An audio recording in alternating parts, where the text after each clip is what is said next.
warahmatullahi wabarakatuh. Alhamdulillah, nahmaduhu wa nasta'inuhu wa nastaghfiruh wa na'udzu billahi min shururi anfusina wa sayyiati a'malina. Man yahdihillahu fala mudilla lahu wa man yudlil fala hadiya lahu. Wa ashhadu an la ilaha illallah wahdahu la syarika lahu wa ashhadu anna Muhammadan 'abduhu wa rasuluhu la nabiyya ba'dah. Allahumma salli ala Muhammadin wa ala ali Muhammad kama sallaita ala Ibrahim wa ala ali Ibrahim innaka Hamidum Majid. Allahumma barik ala Muhammadin wa ala ali Muhammad kama barakta ala Ibrahim wa ala ali Ibrahim innaka Hamidum Majid. Alhamdulillah, segala puji dan syukur kita kepada Allah Subhanahu wa taala yang sampai sekarang masih memberikan kita berbagai macam kenikmatan sehingga masih bisa kita beribadah dan duduk di majelis ilmu. Semoga dengan berhadirnya kita di sini menambah keimanan dan ketakwaan kita kepada Allah Subhanahu wa taala dan juga menambahkan ilmu yang bermanfaat untuk diri kita, keluarga kita, dan orang-orang yang berada di sekitaran kita. Salam serta salam kita aturkan kepada Nabi kita Nabi Muhammad sallallahu alaihi wasallam, kepada keluarga beliau, sahabat beliau, dan juga para pengikut beliau hingga akhir zaman. Kajian kita pada subuh hari ini bertemakan hak-hak sahabat Rasulullah sallallahu alaihi wasallam. Hak-hak sahabat Rasulullah sallallahu alaihi wasallam. Dan ini penting kita ketahui karena ini juga akan berkaitan dengan akidah kita. Karena dengan kita bisa mengetahui seseorang dia ahlu sunnah atau tidak, di antaranya adalah pandangan dia terhadap sahabat Nabi sallallahu alaihi wasallam. Karena ada kelompok yang keluar dari ahlu sunnah wal jamaah, bahkan banyak dari para ulama yang mengatakan kelompok ini keluar dari Islam, ya. Karena mereka mencela, ya, para sahabat Nabi sallallahu alaihi wasallam, ya. Namun sebelum kita mengenal hak-hak sahabat Rasulullah sallallahu alaihi wasallam, kita akan ketahui dulu definisi sahabat Rasulullah sallallahu alaihi wasallam. Siapa saja yang disebut sebagai sahabat Nabi sallallahu alaihi wasallam, ya. Maka para ulama mendefinisikan, kata para ulama, yang disebut sebagai sahabat Nabi sallallahu alaihi wasallam adalah man laqiyan nabiyya sallallahu alaihi wasallam mu'minan bihi wa mata 'alal Islam. Yaitu orang yang berjumpa dengan Nabi sallallahu alaihi wasallam, beriman dengan beliau, dan mati di atas agama Islam. Maka itu definisi sahabat, ya. Jadi ada beberapa poin di sini yang harus kita perhatikan. Disebut sahabat adalah kalau dia bertemu dengan Nabi, ya. Dan bertemu ini bertemu secara jasad, ya. Bukan secara mimpi, ya. Bertemu langsung jasad dengan jasad, ya. Atau yaqazatan, ya, secara nyata. Maka orang yang bertemu dengan Nabi sallallahu alaihi wasallam lewat mimpi, dia melihat Nabi sallallahu alaihi wasallam melalui mimpi, dia bukan dinamakan sahabat, ya. Jadi dia harus bertemu langsung, ya. Dan ini sudah tidak akan dan mustahil akan terjadi, ya. Karena sebagaimana disepakati ya, oleh semua kaum muslimin ya, Nabi sudah diwafatkan oleh Allah Subhanahu wa taala ya, semenjak 1000 tahun lebih yang lalu ya. Nabi sallallahu alaihi wasallam sudah diwafatkan dan maqam beliau di Madinah ya. Dan para sahabat Nabi sallallahu alaihi wasallam setelah beliau wafat, setelah Rasulullah sallallahu alaihi wasallam wafat, tidak ada seorang pun di antara sahabat Nabi sallallahu alaihi wasallam yang bertemu secara yaqazah, secara nyata ya. Maka di sini kita simpulkan ya, kalau ada orang yang mengaku dia bertemu dengan Nabi sallallahu alaihi wasallam secara nyata, itu di antara dua saja. Entah dia berbohong atau ada setan atau jin ya, yang menyerupa dengan fisik yang baik ya, yang bagus, lalu dia mengaku sebagai Rasulullah Sallallahu Alaihi Wasallam. Dia ceritakan sebagaimana dia alami, dia bertemu, karena dia tidak tahu Rasulullah fisiknya seperti apa ya. Makanya penting juga bagi seseorang untuk mengenal fisik Nabi Sallallahu Alaihi Wasallam, dan itu dijelaskan di kitab-kitab hadis ya. Di antaranya kitab Syama'il Muhammadiyah. Di sana dijelaskan lengkap tentang sifat-sifat Rasulullah Sallallahu Alaihi Wasallam, baik sifat fisik atau sifat berupa akhlak Nabi Sallallahu Alaihi Wasallam. Nah, di antara faidahnya mempelajari ini agar kita tidak mudah tertipu ya, dengan sosok yang datang kepada kita baik lewat mimpi atau secara nyata yang dia mengaku sebagai Nabi Sallallahu Alaihi Wasallam ya. Jadi kalau ada orang yang mengaku berjumpa dengan Nabi Sallallahu Alaihi Wasallam secara nyata, dan itu mustahil ya, tapi ada orang yang mengaku seperti itu, maka antara dua saja. Entah dia berbohong, dia bercerita-cerita yang palsu, atau yang dia lihat betul ada sosok seseorang yang tampan ya, seperti orang Arab, namun karena dia tidak mengetahui fisik Nabi Sallallahu Alaihi Wasallam, dia ditipu ya, oleh jin atau setan yang menyerupai manusia ya, dan mengaku sebagai Nabi Sallallahu Alaihi Wasallam. Dan ini tentunya tujuan jin dan setan melakukan itu untuk menyesatkan manusia, agar dia bercerita, entah dikasih amalan kah, habis itu disebarkan ya. Akhirnya banyak yang percaya, banyak yang mengamalkan, banyak yang mengikuti. Akhirnya setan berhasil menyesatkan banyak orang melalui orang yang tidak berilmu tadi, yang dia mungkin rajin ibadah, yang dia mungkin diagungkan di sebuah masyarakat, dia diikuti perkataannya, lalu ketika dia mengatakan saya berjumpa tadi malam dengan Nabi Sallallahu Alaihi Wasallam secara nyata dan saya dikasih sebuah amalan, maka pengikutnya mengikuti ya, maka banyak yang tersesat ya. Dan itu tujuan setan dan jin dalam menyesatkan manusia ya. Jadi kita ulang, definisi sahabat adalah mereka yang berjumpa langsung dengan Nabi Sallallahu Alaihi Wasallam ya. Jadi kata-katanya berjumpa ya, bukan melihat, bukan menyentuh, tapi sekedar berjumpa saja. Karena memang ada sahabat Nabi Sallallahu Alaihi Wasallam yang ditakdirkan oleh Allah Subhanahu Wa Taala tidak melihat, ya.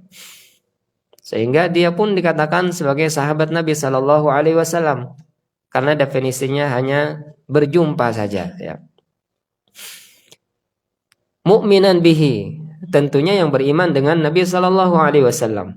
Karena banyak juga orang-orang yang berjumpa dengan Nabi, mereka tidak beriman, seperti Abu Jahal, Abu Lahab, dan orang-orang kafir Quraisy yang berjumpa dengan Nabi Sallallahu Alaihi Wasallam namun tidak beriman. Apakah mereka disebut sahabat? Tidak.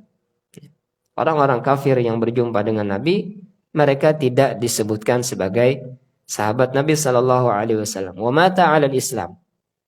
Dan syarat yang ketiga, yang pertama berjumpa, beriman, yang ketiga adalah mati di atas Islam. Jadi kalau ada orang yang berjumpa dengan Nabi Sallallahu Alaihi Wasallam lalu dia murtad, ya, dan itu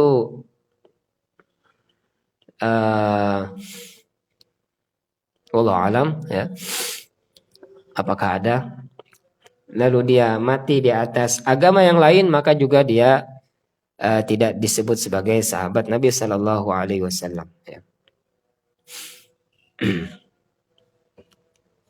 Nah, maka berarti orang yang hidup di zaman Nabi Sallallahu Alaihi Wasallam lalu dia tidak pernah berjumpa dengan Nabi, maka bukan disebut sebagai sahabat Nabi. Ya. Seperti Uwais Al-Qarni. Uwais Al-Qarni itu hidup di zaman Nabi Sallallahu Alaihi Wasallam. Namun dia tidak pernah, ya, tidak sempat bertemu dengan Nabi Sallallahu Alaihi Wasallam sampai Nabi diwafatkan. Ya. Maka Uwais Al-Qarni bukan sahabat Nabi. Ya. Namun dia punya keutamaan yang disabdakan oleh Nabi Sallallahu Alaihi Wasallam. Ya. Yang kedua yang harus kita ketahui adalah keutamaan sahabat Nabi Sallallahu Alaihi Wasallam. Ya. Dan banyak ya keutamaan sahabat Nabi Sallallahu Alaihi Wasallam. Di antaranya adalah sahabat Nabi Sallallahu Alaihi Wasallam mereka memiliki andil dalam pahala yang kita amalkan, ibadah-ibadah yang kita amalkan, sunnah-sunnah yang kita amalkan, itu para sahabat Nabi memiliki andilnya, ya, memiliki pahala di sana.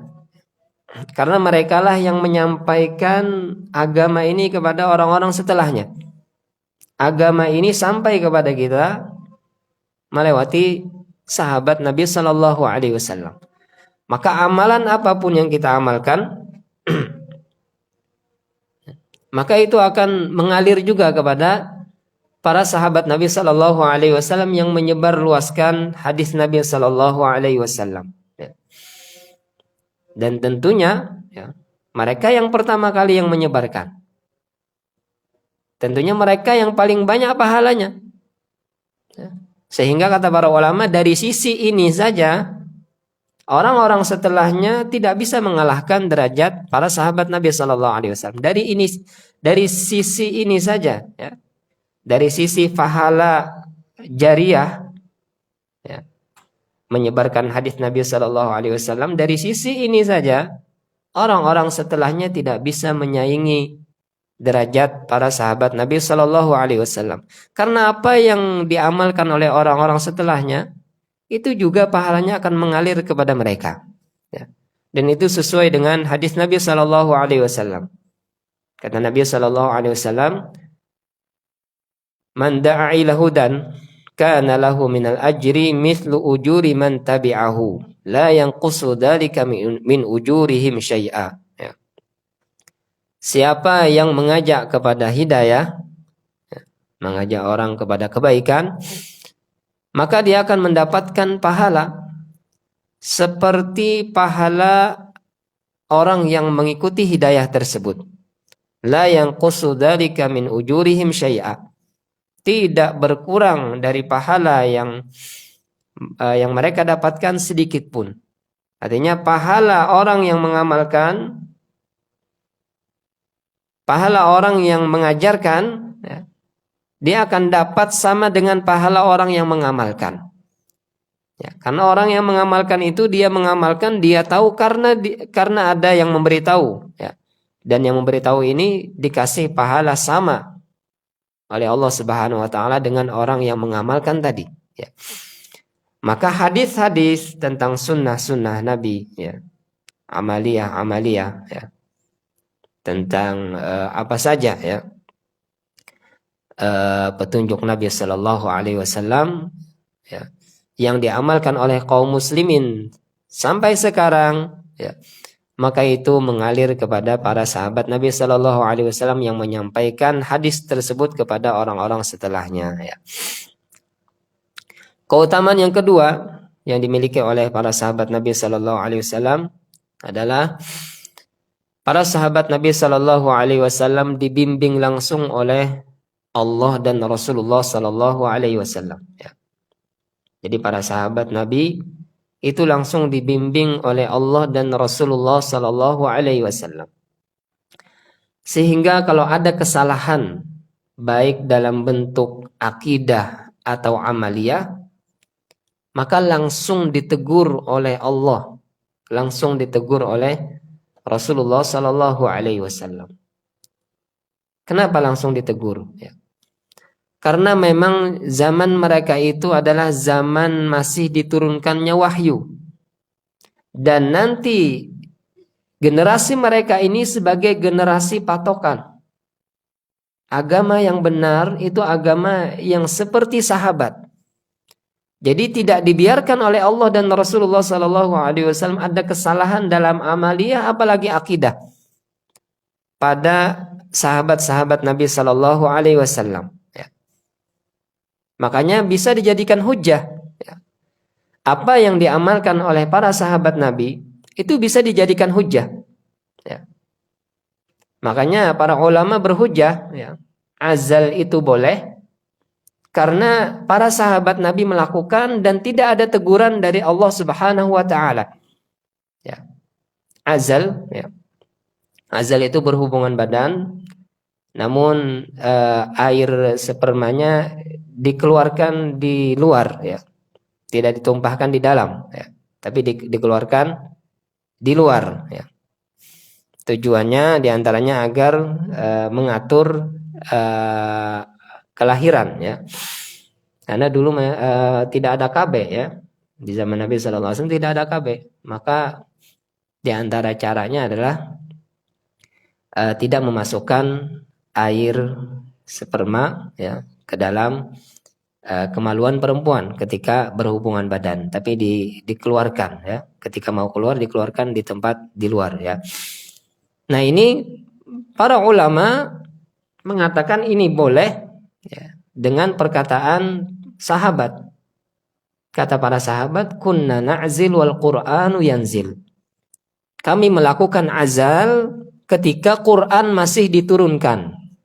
Ketika zaman wahyu masih diturunkan dan tidak ada teguran, ya. Artinya apa yang diamalkan oleh para sahabat Nabi Sallallahu Alaihi Wasallam itu bisa dijadikan hujjah, ya. Apapun yang diamalkan mereka, apapun yang dikatakan oleh mereka bisa dijadikan hujjah, ya. Karena kalau itu salah, kalau yang mereka lakukan salah, mestinya ada teguran dari Allah atau Rasulullah Sallallahu Alaihi Wasallam berupa Al-Quran atau hadis Nabi Sallallahu Alaihi Wasallam, ya. Makanya, ya, para ulama mengatakan agama yang paling lurus, ya, adalah agama yang diamalkan atau dipercaya oleh para sahabat Nabi Sallallahu Alaihi Wasallam. Itulah ahlu sunnah wal jamaah, ya. Ketika Nabi Sallallahu Alaihi Wasallam, ya, mengatakan umatku akan terpecah 73 golongan, satu yang selamat. Apa kata Nabi Sallallahu Alaihi Wasallam ketika ditanyakan siapa yang satu itu yang selamat? Golongan, satu golongan yang selamat siapa? Ya. Kata Nabi Sallallahu Alaihi Wasallam, mithlu ma ana alaihi wa ashabi. Orang yang beragama seperti aku dan sahabatku, itulah golongan yang selamat, ahlu sunnah wal jamaah, ya. Makanya kalau kita ingin agama kita agama yang lurus, agama yang benar, yang murni, maka pelajari bagaimana akidah para sahabat, bagaimana ibadah para sahabat, bagaimana amaliyah, ya, para sahabat Nabi Sallallahu Alaihi Wasallam. Karena merekalah sebagai patokan ahlu sunnah wal jamaah, ya. Keutamaan yang ketiga, ya, para sahabat Nabi Sallallahu Alaihi Wasallam hidup bersama Rasulullah Sallallahu Alaihi Wasallam, ya, dan hidup di zaman wahyu, ya, sehingga mereka lebih mengerti tentang syariat, ya. Mereka lebih mengerti tentang syariat. Ya, ini keutamaan yang ketiga. Para sahabat Nabi Sallallahu Alaihi Wasallam adalah orang-orang yang lebih mengerti tentang syariat, sehingga apa yang tidak mereka amalkan, bukan mereka tidak tahu, ya. Bukan mereka tidak rajin beribadah. Ya. Apa yang tidak mereka amalkan memang tidak ada pensyariatannya. Ya. Karena mereka lebih tahu tentang syariat. Ya. Para sahabat Nabi Sallallahu Alaihi Wasallam mereka lebih paham, lebih tahu tentang agama Islam. Ya. Dan mereka lebih semangat dalam beribadah. Ya. Dibandingkan orang-orang setelahnya, mereka lah orang-orang yang terdepan, yang paling rajin beribadah. Mendengar satu hadis, langsung mereka amalkan. Jadi apa yang tidak ada di zaman mereka, bukan berarti mereka tidak tahu. Bukan berarti mereka tidak rajin beribadah. Ya. Ibadah-ibadah yang ada setelah mereka, yang diamalkan ya, oleh orang-orang setelah mereka, yang tidak ada di zaman mereka, ya, bukan berarti mereka tidak tahu. Ya. Dan bukan berarti mereka tidak rajin beribadah, tidak mau melakukannya karena malas. Ya. Tapi memang hal itu tidak ada pensyariatannya, sehingga mereka tidak mengamalkannya. Ya. Dan memang tidak boleh seseorang beribadah dengan sesuatu yang tidak disyariatkan. Ya. Kata Nabi Sallallahu Alaihi Wasallam, "Man amila amalan laisa alaihi amruna fahuwa raddun." Siapa yang beramal suatu amalan yang tidak ada dari perkara kami, artinya tidak ada pensyariatannya, fahuwa raddun, maka amalannya tertolak. Ya. Sehingga sia-sia ya kalau kita beribadah, apalagi sampai mengeluarkan harta yang banyak, tapi ibadah yang kita lakukan ternyata ditolak oleh Allah Subhanahu wa taala karena tidak sesuai dengan tuntunan Rasulullah sallallahu alaihi wasallam ya.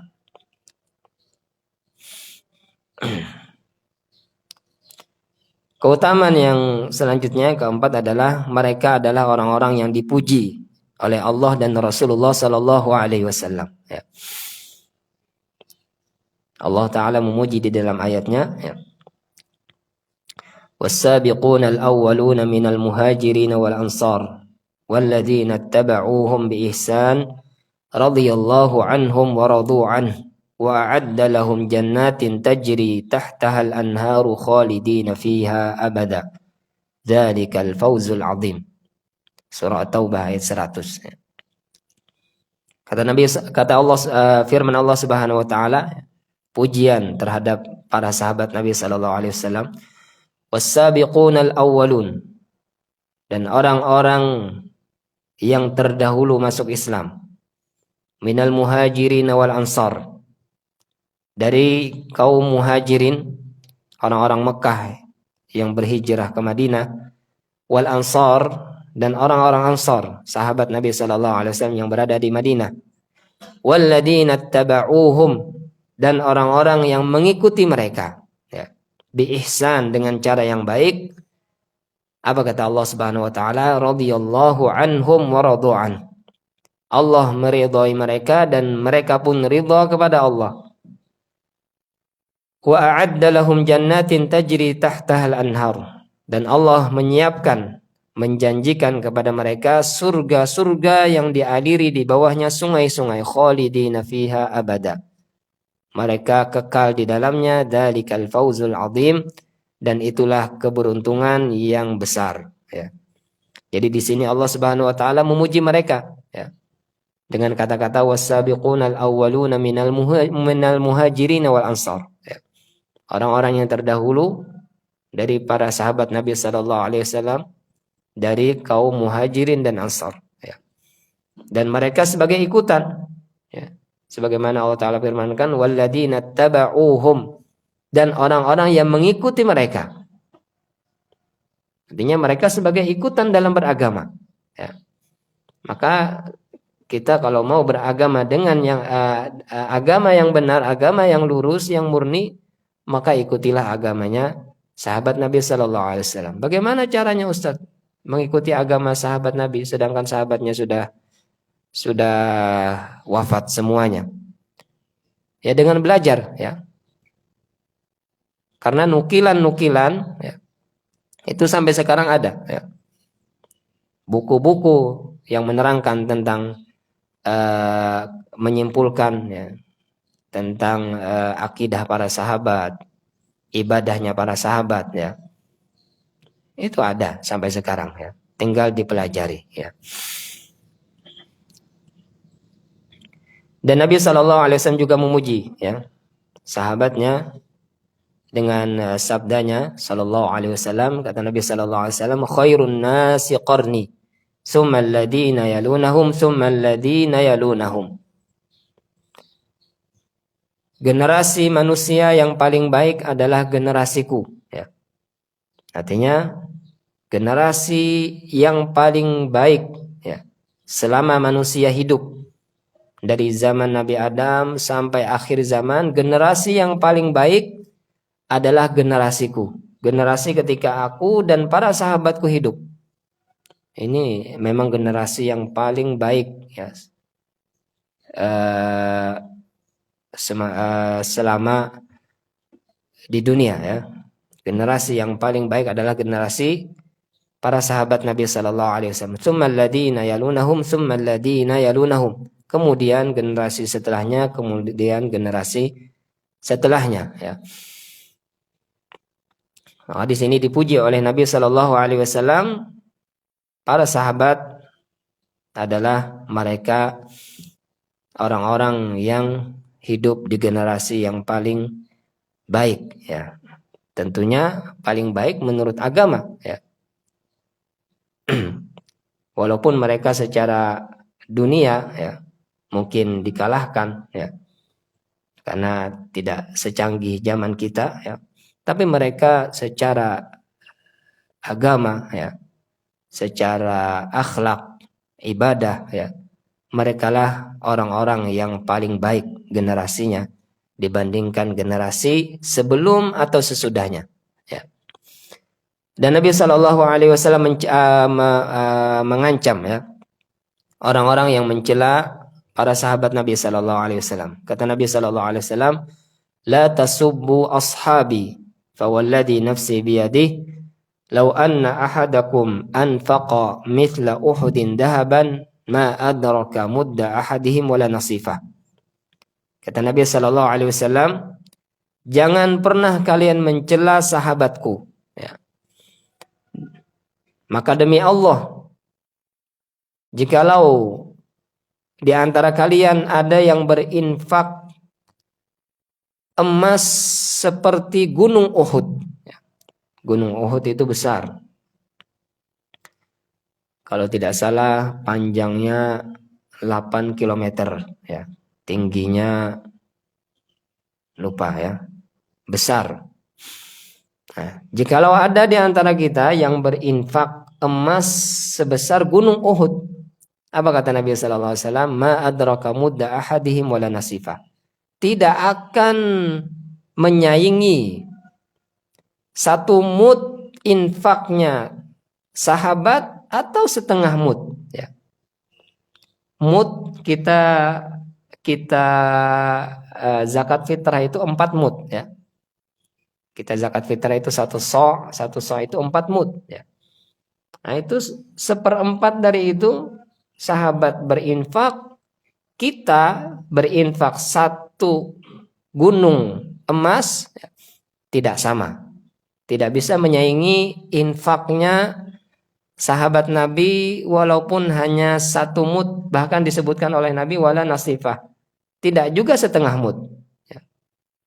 Setengah mudnya tidak bisa disaingi, 1 mudnya juga tidak bisa disaingi dengan 1 gunung emas yang kita infakkan. Ya. Ini artinya keutamaan mereka tidak bisa disaingi. Ya. Dan ini kesepakatan oleh para ulama. Ya. Keutamaan para sahabat Nabi itu tidak bisa disaingi oleh orang-orang setelahnya. Sehingga setinggi apapun derajat, serajin apapun ibadah orang-orang setelahnya, ya, dikatakan wali apapun dia, ya, dia tidak bisa mengalahkan derajat sahabat Nabi Shallallahu Alaihi Wasallam. Para sahabat itu di atas para wali, ya. Para sahabat di atas para wali, ya. Sesoleh apapun orang-orang setelahnya tidak akan bisa menyaingi, ya, derajat sahabat Nabi Shallallahu Alaihi Wasallam. Ya. Dan di hadis ini ancaman, ya, bagi orang-orang yang mencela sahabat Nabi Shallallahu Alaihi Wasallam. Dan ini ada kelompok, ya, orang-orang yang mencela sahabat Nabi Shallallahu Alaihi Wasallam, bahkan mereka jadikan ibadah. Ya. Tidak ada kelompok yang menjadikan celaan sebagai ibadah kecuali kelompok ini. Ya. Secara akal saja kita tidak masuk, ya, kok celaan bisa dijadikan ibadah. Tapi mereka menjadikan celaan sebagai ibadah, padahal celaan adalah hal yang buruk. Ya. Yang mereka cela pun orang-orang soleh, dan itu mereka jadikan ibadah. Sehingga Allah Subhanahu wa taala menyiksa mereka di dunia sebelum Allah taala menyiksa mereka di akhirat. Ya, orang-orang yang mencela para sahabat Nabi, menuduh istri Nabi berzina, mereka diazab oleh Allah di dunia sebelum di akhirat. Ya, mereka sering melakukan setiap tahunnya, ya, memukul-mukul badan, menyayat-nyayat dengan pisau kepala diluka-lukai, ya, dipukul-pukul pipinya, dadanya, ya. Itu sebagai azab, ya, untuk mereka sendiri. Dari tangan mereka sendiri. Allah Ta'ala mengazab mereka di dunia sebelum Allah Ta'ala mengazab mereka di akhirat. Karena ulah mereka, ya, ulah mereka mencela para sahabat, menuduh istri Nabi berzina, ya, sehingga mereka sendiri yang menyiksa diri mereka sendiri, ya. Dan itu banyak, ya, di YouTube bisa kita saksikan, ya, kelompok yang seperti itu. Setiap hari Asyura mereka mengadakan acara dengan meluka-lukai badan, memukul-mukul wajah, ya. Dan itu tidak akan dilakukan oleh orang-orang yang berakal, ya.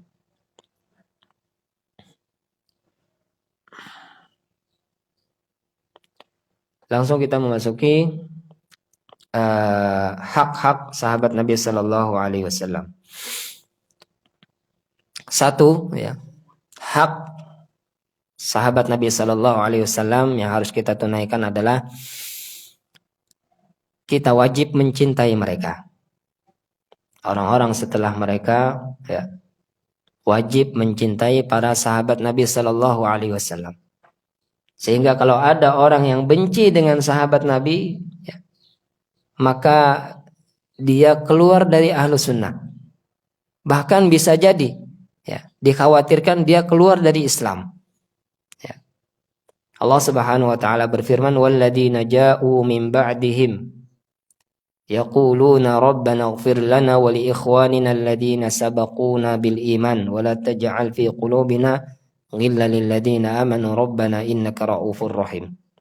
Kata Allah Subhanahu wa taala, dan orang-orang yang datang setelah mereka, setelah para sahabat Nabi sallallahu alaihi wasallam, yaquluna rabbana ighfir lana, mereka mengatakan, orang-orang yang datang yang hidup setelah zaman Nabi sallallahu alaihi wasallam, zaman sahabat Nabi sallallahu alaihi wasallam, mereka mengatakan rabbana ighfir lana, ya.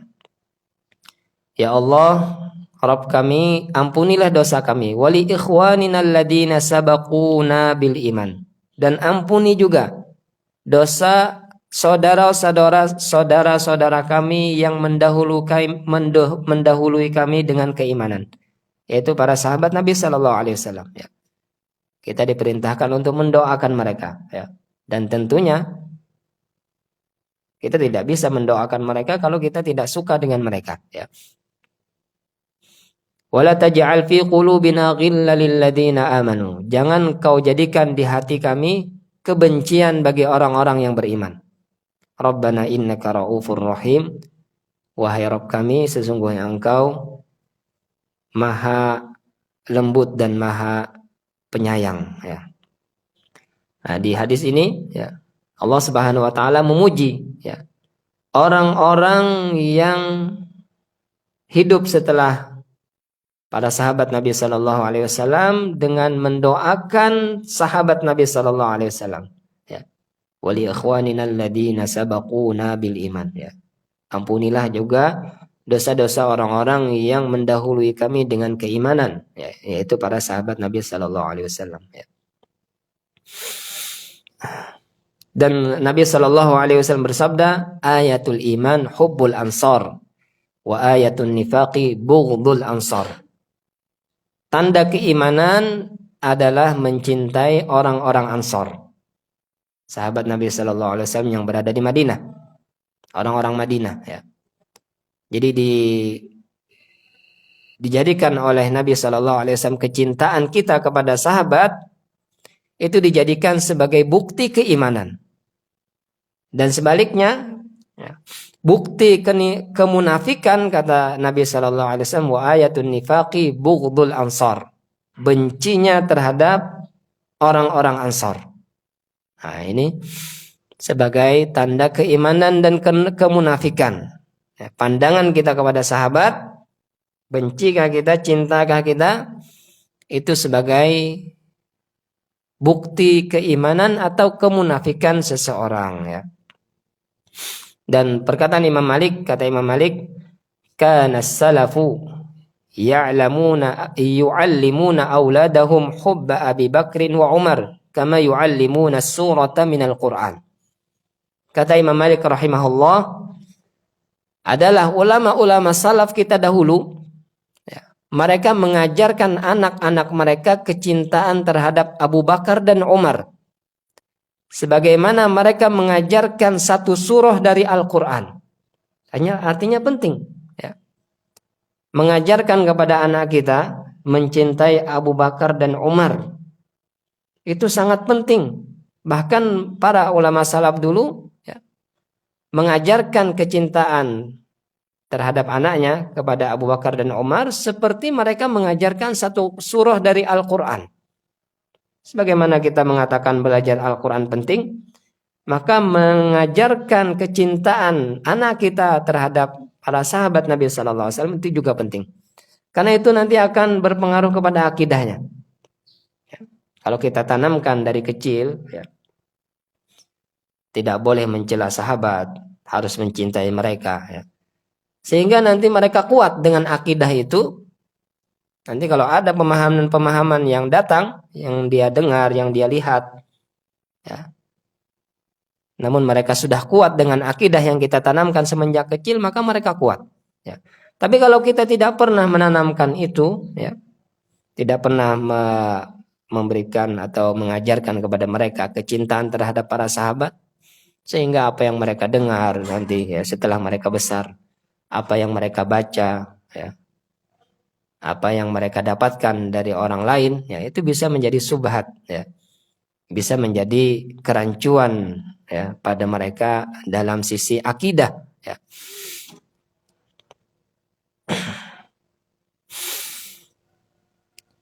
Itu hak pertama ya, mencintai sahabat Nabi sallallahu alaihi wasallam. Hak yang kedua adalah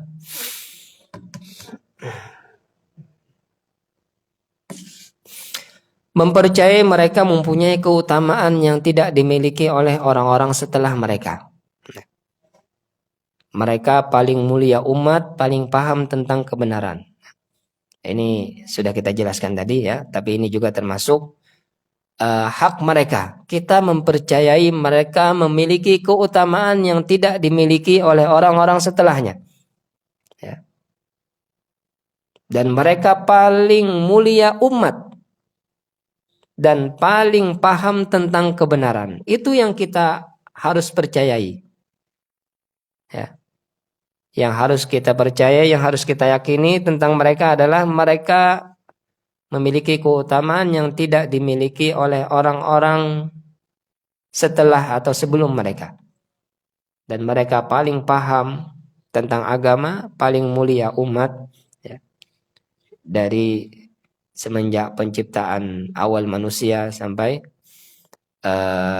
akhir zaman ya. Jadi tingkatan mulia makhluk makhluk Allah Subhanahu wa taala adalah yang paling mulia makhluk Nabi adalah para nabi, yang paling mulia makhluk Allah adalah para nabi ya. Dan yang paling mulia di antara para nabi adalah ulul azm ya. Yang paling mulia adalah Nabi Muhammad sallallahu alaihi wasallam ya. Setelah itu Nabi Ibrahim ya. Dan nabi ulul azm yang lain ya. Itu paling mulia di antara para nabi. Jadi makhluk yang paling mulia adalah para nabi. Dan paling mulia di antara para nabi adalah Nabi Muhammad sallallahu alaihi wasallam. Artinya makhluk yang paling mulia adalah Rasulullah sallallahu alaihi wasallam.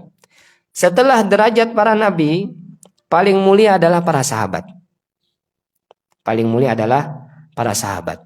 Dan paling mulia di antara para sahabat adalah Abu Bakar dan Umar. Artinya derajat Abu Bakar dan Umar ini setelah para nabi. Ya.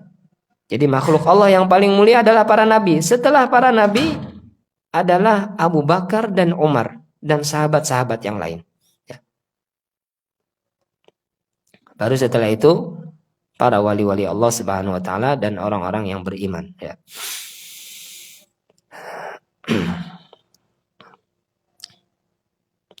Dan di antara keutamaan yang mereka miliki adalah di antara mereka ada yang dijanjikan oleh Allah masuk surga ya, dijamin oleh Allah Subhanahu wa taala masuk surga ya. Di antaranya adalah 10 ya sahabat yang dijamin masuk surga ya.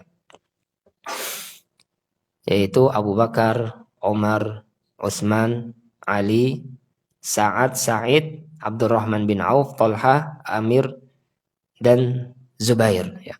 Nah, itu mereka orang-orang yang dijanjikan oleh Nabi sallallahu alaihi wasallam masuk surga ya. Namun apakah mereka setelah dijanjikan lalu malas-malas dalam beribadah, bermalasan dalam beribadah? Ternyata tidak ya. Semakin mereka dapat janji dari Allah Subhanahu wa taala, semakin mereka rajin dalam beribadah dan semakin mereka semangat dalam berjihad ya. Makanya kata Nabi sallallahu alaihi wasallam ketika ditanya Aisyah, ya, Nabi sallallahu alaihi wasallam pernah sholat sampai bengkak kaki beliau. Kata Aisyah, ya, buat apa engkau beribadah sampai bengkak kaki? Ya. Bukankah engkau sudah dijanjikan surga? Apa kata Nabi sallallahu alaihi wasallam? Afala akunu abdan syakura. Tidak bolehkah aku menjadi hamba yang bersyukur? Ya. Justru dengan dijanjikan seperti itu, justru harusnya rajin beribadah karena rasa syukur. Ya. Kalau dijanjikan udah tidak beribadah lagi ya, sudah ada janji masuk surga. Ya. Mungkin malah sebaliknya ya. Orang-orang seperti kita ini kalau dijanjikan surga mungkin udah bebas ya. Maksiat apapun udah lakukan karena sudah dijanjikan masuk surga ya.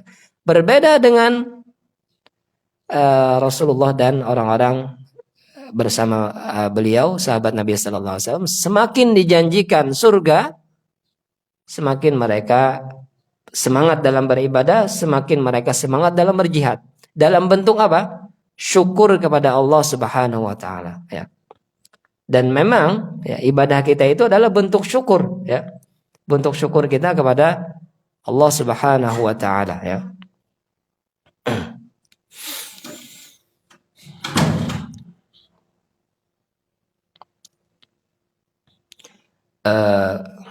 Hak yang selanjutnya adalah selalu menyebutkan kebaikan mereka, memuji mereka, menyebarkan kebaikan-kebaikan mereka. Nah ini diantaranya kajian kita ini ya, menunaikan hak sahabat Nabi Sallallahu Alaihi Wasallam, menyebarluaskan keutamaan mereka, memuji-muji mereka ya. Makanya ketika disebutkan sahabat Nabi, apa yang kita ucapkan? Radhiyallahu anhu ya. Itu sebagai doa ya. Pujian terhadap mereka ya.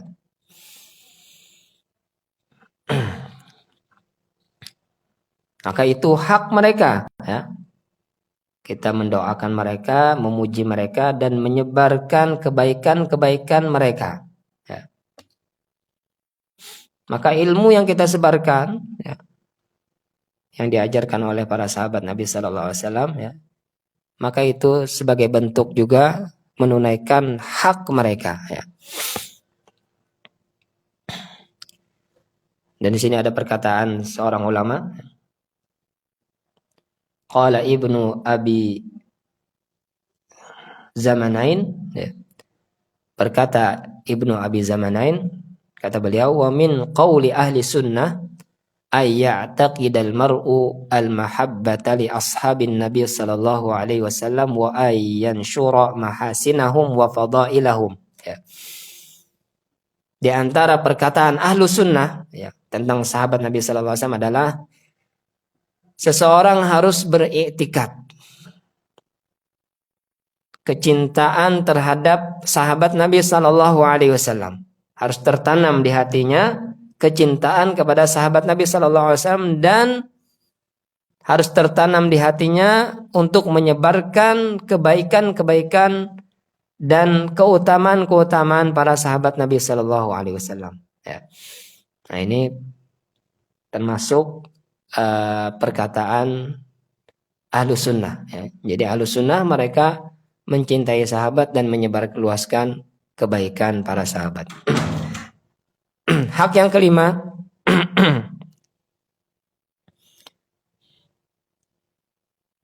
adalah diam tentang kesalahan dan tidak memperdebatkan perselisihan di antara mereka. Ya. Jadi apa yang terjadi pada sahabat Nabi Sallallahu Alaihi Wasallam, ada perselisihan, ya, ada perperangan di antara mereka. Ya. Bagaimana sikap kita sebagai ahlus sunnah? Diam. Ya. Karena mereka yang tidak sepaham, mereka yang ada masalah, ya, dengan sahabat yang lain, ya, mereka itu bukan karena hawa nafsu, ya, tapi mereka karena berijtihad, sama-sama berijtihad, sehingga dua-duanya tidak bisa disalahkan. Bahkan Allah Ta'ala menjanjikan orang yang ahli ijtihad, kalau dia salah dia dapat pahala 1, kalau dia benar dia dapat pahala 2. Dan para sahabat Nabi, ya, yang terjadi perselisihan di antara mereka setelah Nabi wafat, ya, perselisihan itu terjadi karena masing-masing berijtihad dengan kemampuan ijtihad masing-masing. Sehingga kita tidak bisa, ya, membenci kelompok yang mana saja, karena mereka dua-duanya dibenarkan oleh Allah Subhanahu wa taala, karena mereka ahli ijtihad. Ya. Mereka yang benar dalam ijtihadnya dapat 2 pahala, yang salah dapat 1 pahala. Ya. Makanya kata Nabi Sallallahu Alaihi Wasallam, dan ini perintah, ya, dari Nabi Sallallahu Alaihi Wasallam tentang perselisihan di antara para sahabat. Apa kata Nabi Sallallahu Alaihi Wasallam? Idza dzukira ashabi fa amsiku. Apabila disebutkan sahabat-sahabatku, fa amsiku, ya, maka diamlah. Ya. Artinya apabila ada orang yang menyebut-nyebutkan, ya, sahabat ini, ya, berselisih dengan sahabat ini, fa amsiku, maka diamlah. Nah, ini bentuk kita mentaati Nabi Sallallahu Alaihi Wasallam. Kita diam tentang kesalahan atau perselisihan yang terjadi di antara para sahabat Nabi Sallallahu Alaihi Wasallam. Karena memang tidak ada faedahnya. Ya. Ahlus sunnah sudah menetapkan mereka adalah orang-orang yang baik. Ahlus sunnah sudah menetapkan tidak boleh mencela satupun di antara sahabat, sehingga mengorek-ngorek, ya, perselisihan di antara mereka sampai menimbulkan kebencian itu tidak ada faedahnya. Bahkan ada kemudaratannya. Ketika seseorang mengorek-ngorek perselisihan yang terjadi di antara para sahabat, lalu ada muncul kebencian kepada kelompok sahabat yang lain, ya, maka ini akan menimbulkan kemudaratan, ya. Tidak ada faedahnya. Dan Nabi SAW bersabda, min husni islamil mar'i tarkuhu ma la ya'ni. Termasuk bukti bagusnya Islam seseorang, dia meninggalkan apa yang tidak manfaat bagi dia. Apalagi sesuatu yang mudarat, ya. Jadi kalau disebutkan perselisihan di antara para sahabat Nabi, maka fa'amsiku, diam saja. Jangan disebarkan, jangan diyakini, karena sudah menjadi keyakinan ahlu sunnah, semua sahabat harus dicintai dan tidak boleh ada yang dicela. Nah, itu yang harus kita pegangi, ya. Dan hak yang terakhir adalah mengikuti hidayah mereka, ya. Hak para sahabat yang terakhir adalah kita wajib mengikuti hidayah mereka. Cara beragama mereka, akidah mereka, itu wajib kita ikuti. Dan itulah patokan ahlu sunnah wal jamaah. Makanya kata Imam Ahmad mengatakan, anna min usuli ahli sunnah at-tamassuku bima kana alaihi ashabun nabi sallallahu alaihi wasallam wal iqtida'u bihim. Ya. Termasuk pondasi ahlu sunnah, kata Imam Ahmad, ya, adalah berpegang teguh dengan apa yang dibawa oleh sahabat Nabi Sallallahu Alaihi Wasallam, wal iqtida'u bihim, dan mengikuti mereka. Ini adalah pondasi ahlu sunnah. Termasuk pondasi ahlu sunnah, kata Imam Ahmad, berpegang teguh dengan ajaran sahabat dan mengikuti apa yang mereka ajarkan, ya. Jadi menjadi patokan ahlu sunnah wal jamaah, ya. Ya, mungkin kita cukupkan sampai di sini, ya. Salah khilaf mohon maaf. Subhanakallahumma wa bihamdika asyhadu an la ilaha illa anta astaghfiruka wa atubu ilaik. Assalamualaikum warahmatullahi wabarakatuh.